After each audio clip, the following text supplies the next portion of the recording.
My margin account is generating me over $1,200 a month, and it's not from my own cash alone. I'm using debt in a clever and controlled way to generate more income than my capital would normally allow.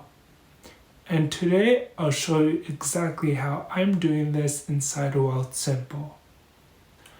What's going on, everyone? My name's Leon and this is Leon's Money Flow.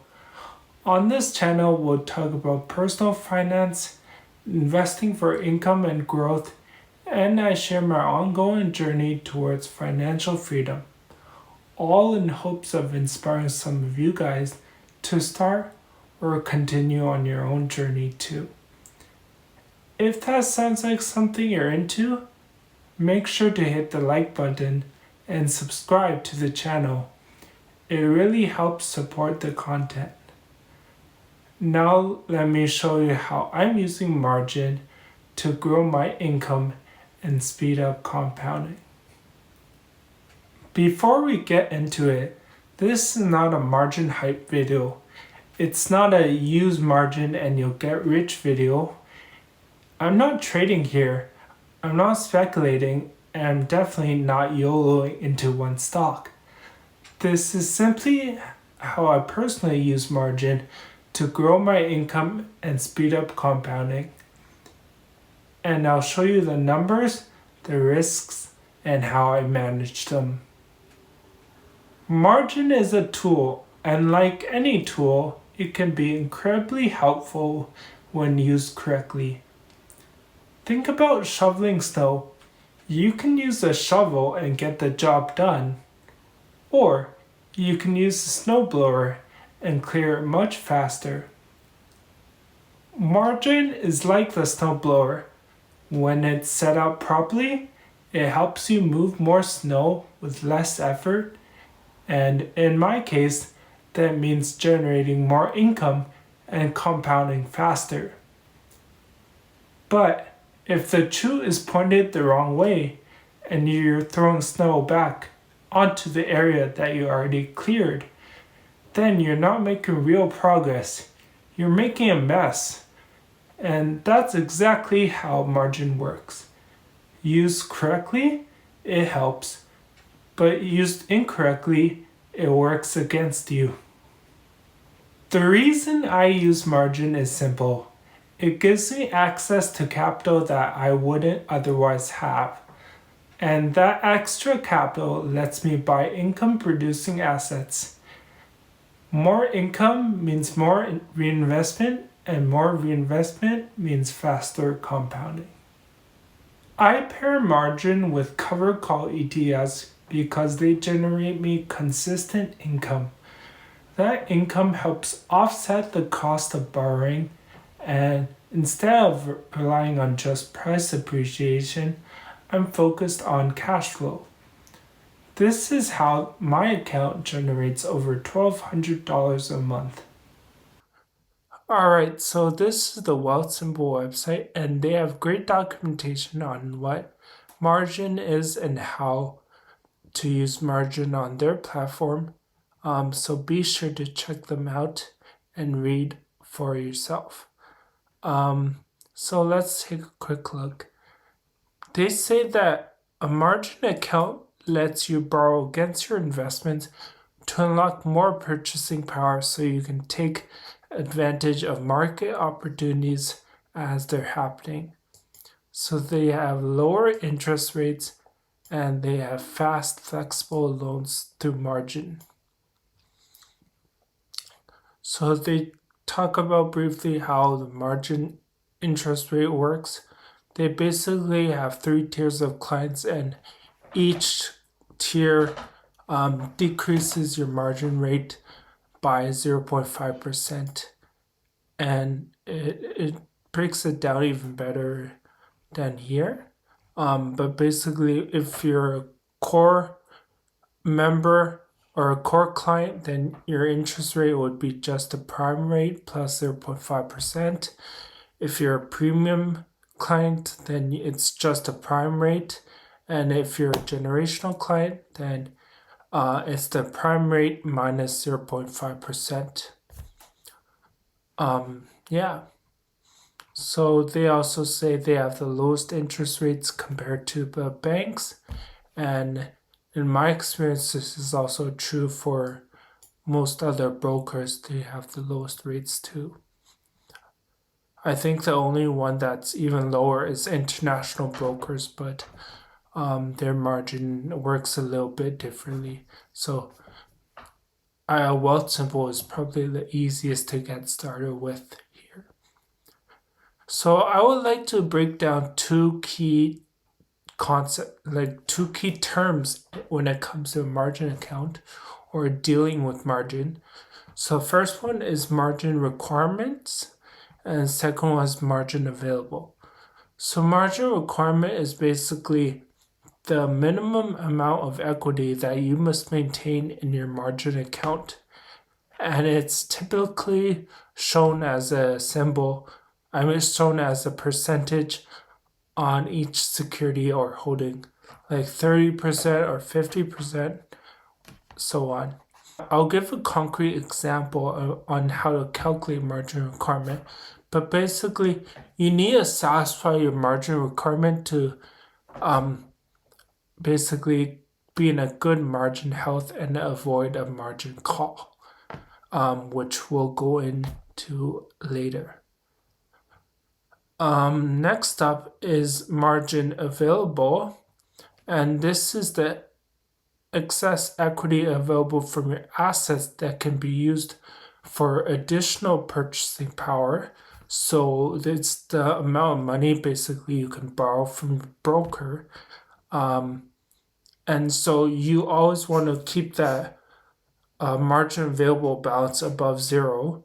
And once it's negative, that's when you're in a scenario known as a margin call, which we will go over shortly. All right, so I want to show you guys an example on buying on margin.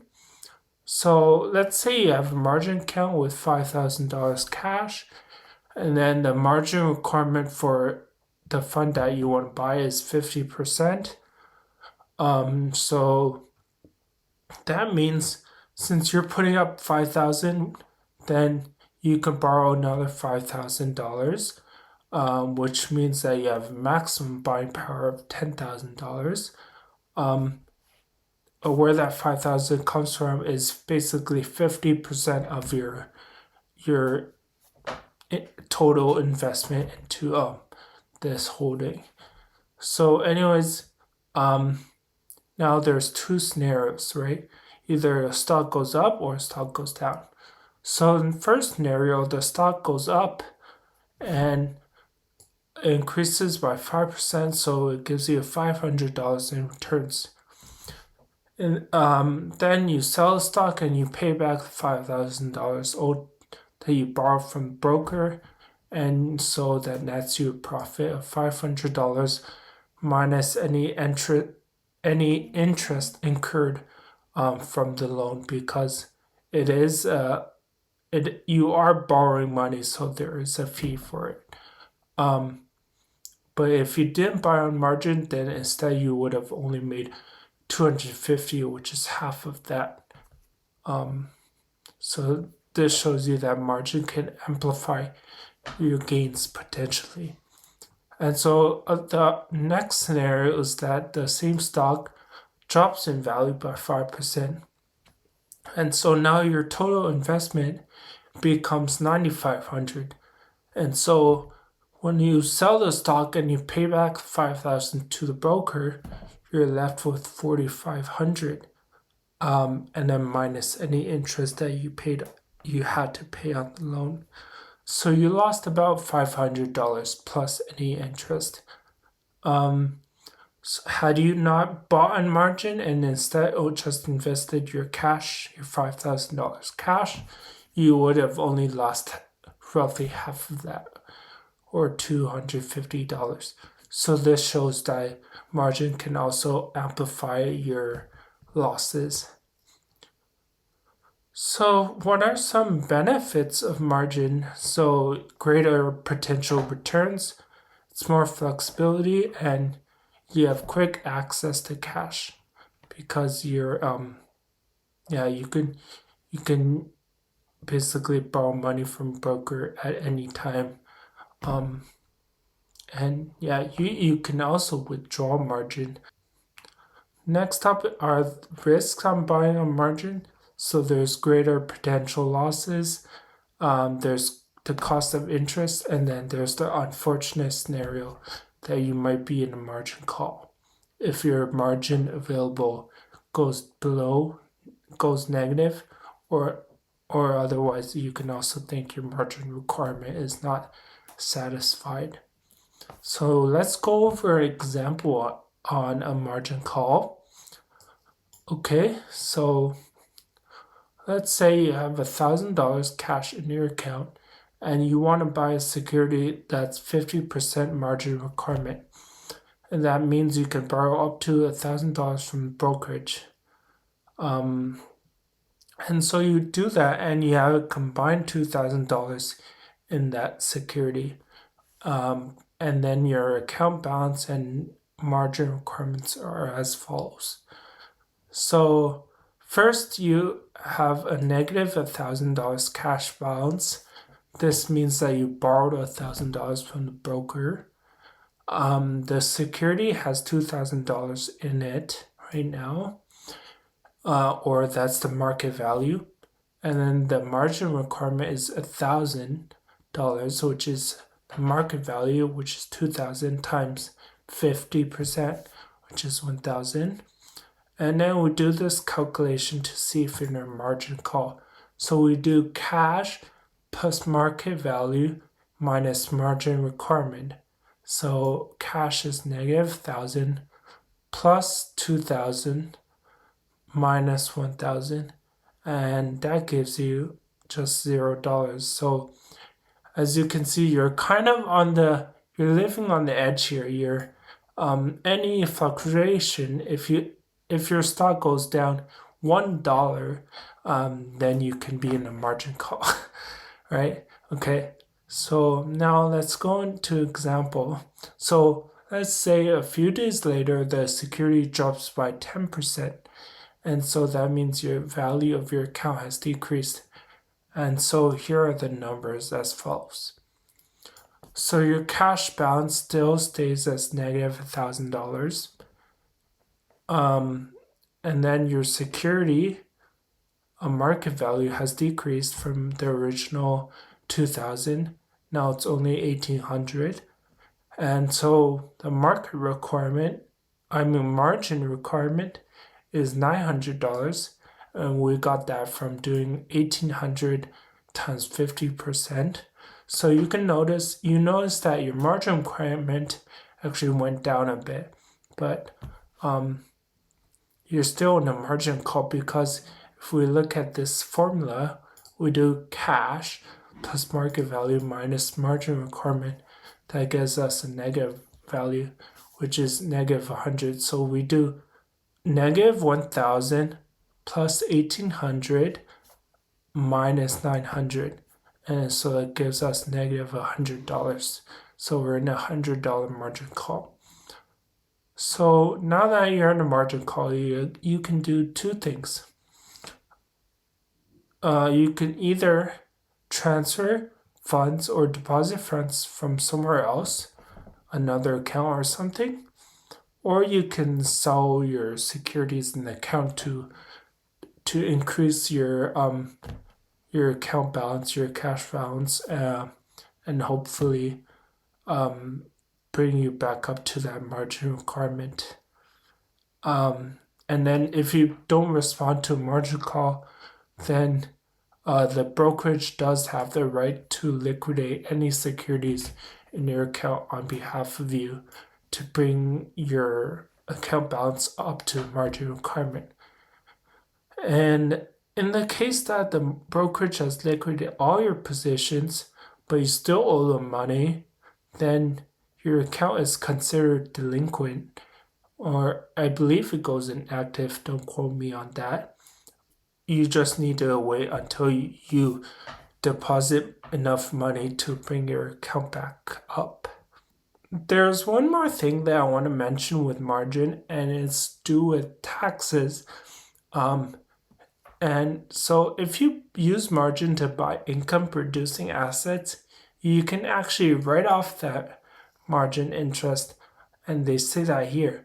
When you buy investment assets on margin in Canada, you can, for tax purposes, deduct the interest paid. But this is only if you buy income producing assets like covered call ETFs, which is what I have.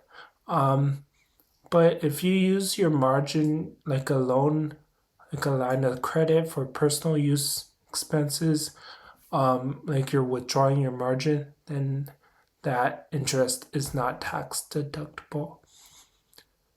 All right, so now here's the time where I show you guys my margin account. So here's my margin account. So we went over some theoretical steps on how margin works, but I find I'm a visual learner, and it's always easier to see for me how margin is actually working for someone. So this is my margin account, and this 27K here or 26K here is the cash that I put into this account. Not the cash available right now, but like the cash that I put in historically into this account. And then, as you can see here, I used 12K in margin so far. So to give some context, I only have one non-registered account with Wealthsimple, and so before enabling margin maybe 2 months ago, my non-registered margin account was my non-registered cash account. And so I had some cash in there, and I had a few holdings. So if I scroll down, you see this Biggie, HDIV, HHIS, MST, QDay, SDay, and UTS. So MST, QDay, and Biggie was from when my account was a cash account. So I technically didn't buy them on margin, but now they're technically in my margin account because I enabled margin. And so if I buy MST right now, it would be on margin since I have a negative cash balance. Because let's look at the numbers. So since I'm borrowing 12K, that means I have a negative 12K cash balance. And then my total portfolio is 38K, and so that's the 26K that you saw plus the 12K that I'm borrowing from the broker. Next up, I have this 8K linked TFSA, and so that's the TFSA that I linked with my margin here. And the benefit of linking my TFSA is it unlocks more, it gives me more margin to borrow, so it increases my margin available. And the drawback to that is that, remember I said in margin call scenario they can liquidate my assets in my non-registered margin.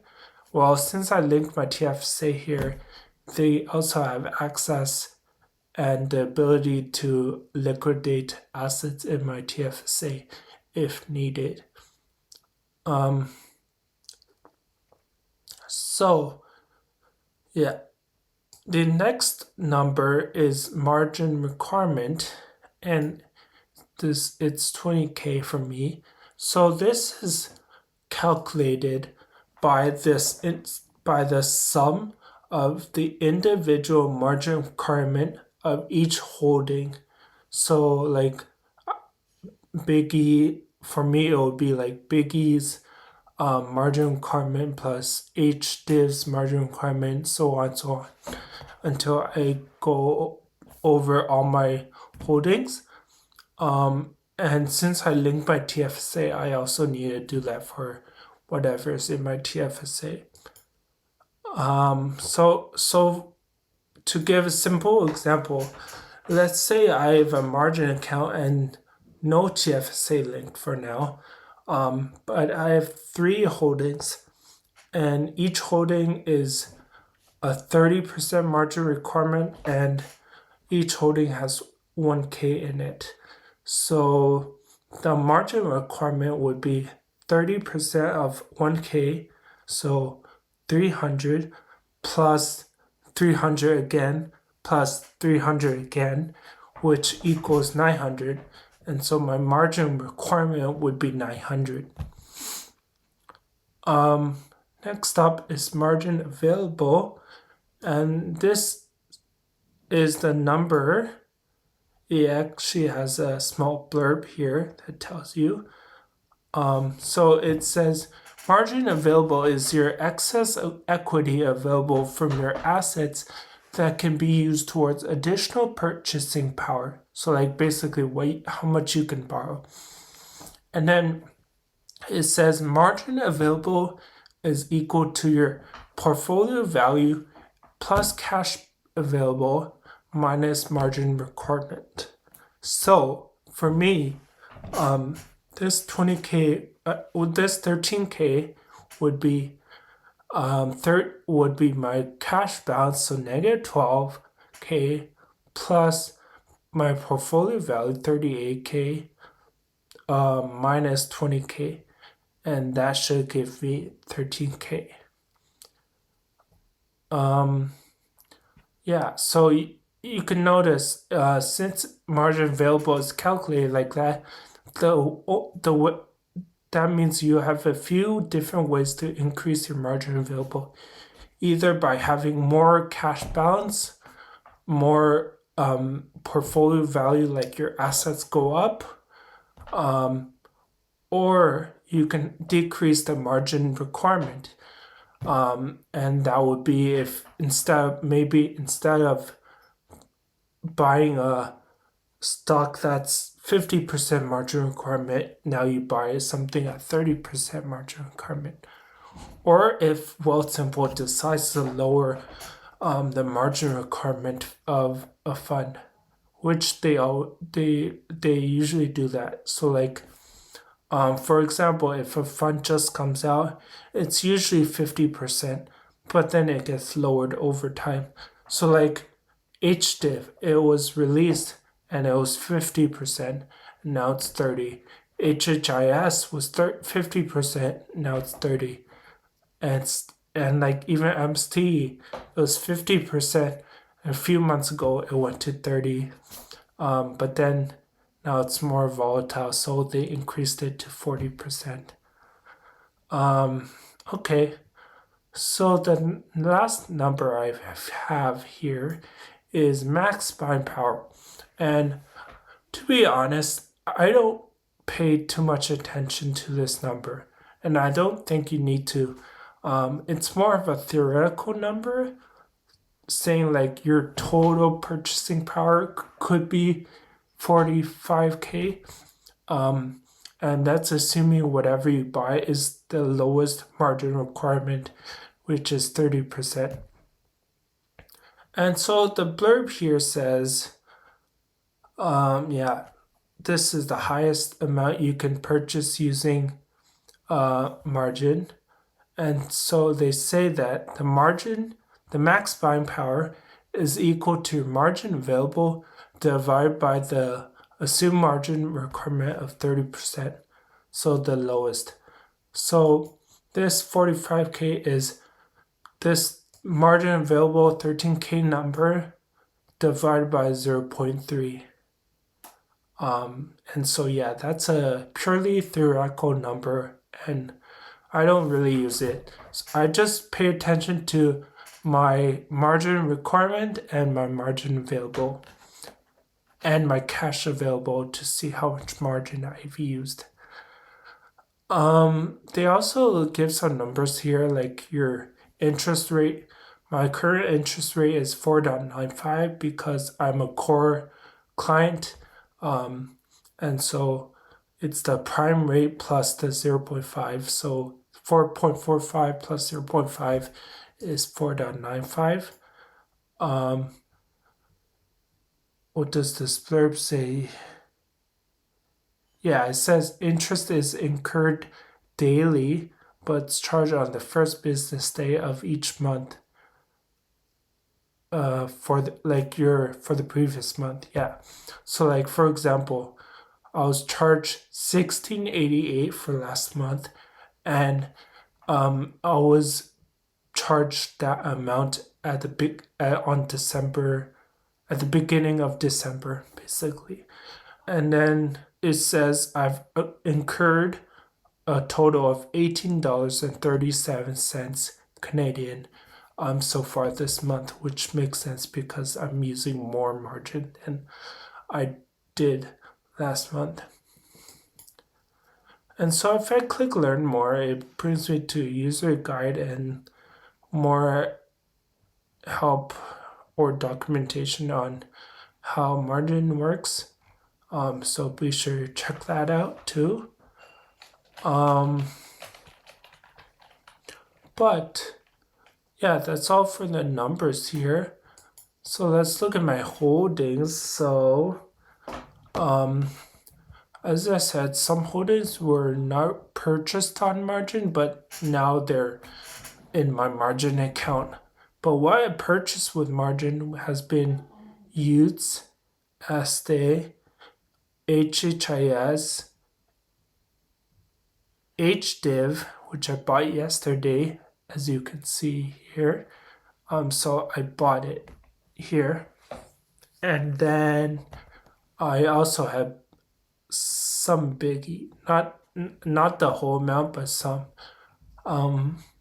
Yeah, so like if you look, each div that I bought yesterday, margin requirement is 30% here. But then if you look at Big E, for example, the margin requirement would be 50%. Yeah. And yeah, so my margin picks are mostly defensive picks like UTS and SD. They don't really move that much. And then my highest yielder would be Big E or HHIS now. Well, obviously MSD since it's technically part of my account now. But yeah, that is it. And so for me, I just stay in the range of less than 50%. I'm kind of using like 40 something percent of my available margin. That's where I'm comfortable right now. But yeah, I wouldn't recommend using like 80% or higher because then you're very close to the edge and like triggering a margin call if there's like a dip in the markets or something.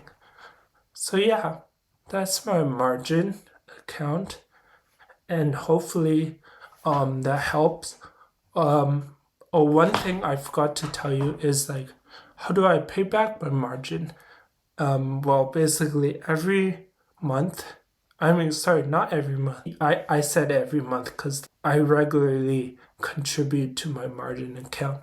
But basically, not every month. Basically, whenever you contribute to your margin account, like cash or if you get paid dividends or distributions, then it automatically pays off your margin balance.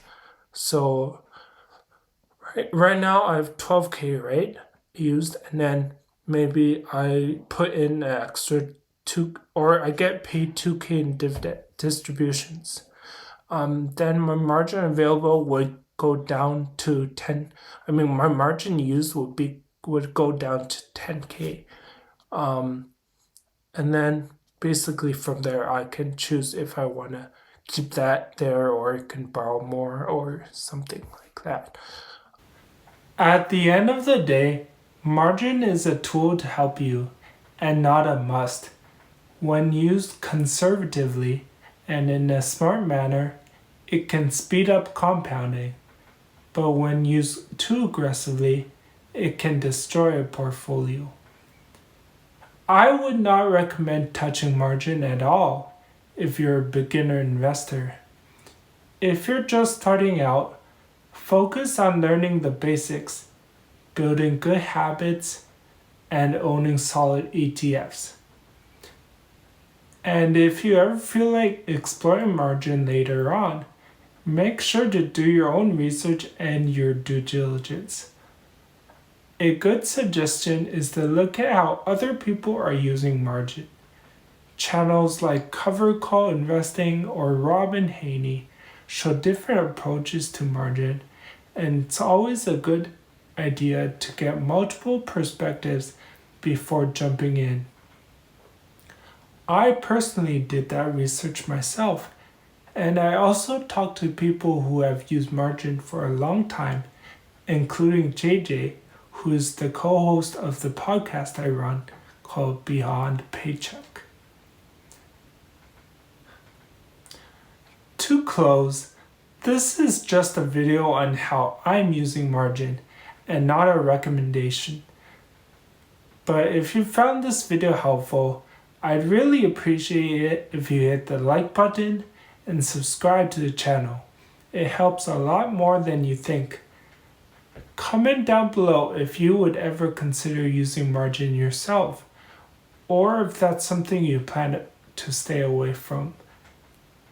Also, let me know if you want more videos on margin, or maybe I can make a follow-up video in 6 months from now, where I show you how my margin journey is going.